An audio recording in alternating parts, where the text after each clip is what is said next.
C'est vrai qu'Ailé est parti avec un gros pincement au cœur, mais aussi avec toutes les compétences et tout le talent qu'on lui connaît.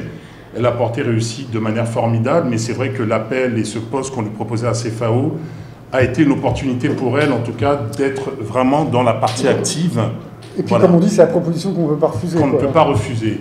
Et tout ça est arrivé, c'est vrai, au mois de décembre. Ça a été très très vite, mais ça a été très instinctif. Et puis, nous avions commencé la saison avec Plus d'Afrique Live, qui est le format que vous connaissez.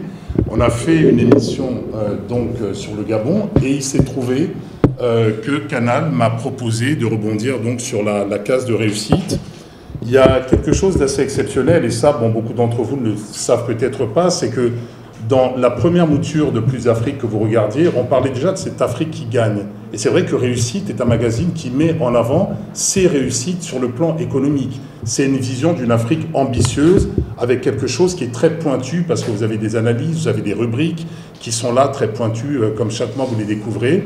Nous les traitions de manière beaucoup plus large. Et il nous était arrivé sur des plateaux, dans la première saison, les 2 premières de Plus Afrique, de recevoir un Jean-Louis Billon, de recevoir Mossadegh Bailly, patron du groupe Azalaï, de recevoir des décideurs et de faire des fois des clins d'œil à des initiatives comme des start-up. Et pour moi, ça a été une reconnexion, en fait, parce qu'il y a beaucoup de personnes qui gravitent dans cette sphère économique, avec lesquelles non seulement je suis tout le temps en contact, parce que c'est un domaine qui, moi, me passionne, et dont je me sentais attiré, en tout cas, pour parler des problématiques et les évoquer. Et là, il fallait, c'est vrai, faire un choix, mais pour moi, ce n'était pas un choix, c'était une sorte de continuité. On est loin d'une ambiance scénique, culturelle, avec un plateau 100% artistique, mais on a toujours cette volonté, en tout cas pour ma part, de porter le continent africain et ses énergies avec un focus sur des gens qui font des choses et qui impactent sur le quotidien des Africains et des Africaines.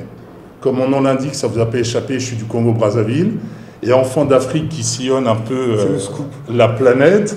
Ces questions-là, eh bien, elles sont devant moi, elles sont devant ma porte. Ces réussites sur le plan économique, elles sont devant moi. Ces gens qui ont des idées assez incroyables, elles sont devant.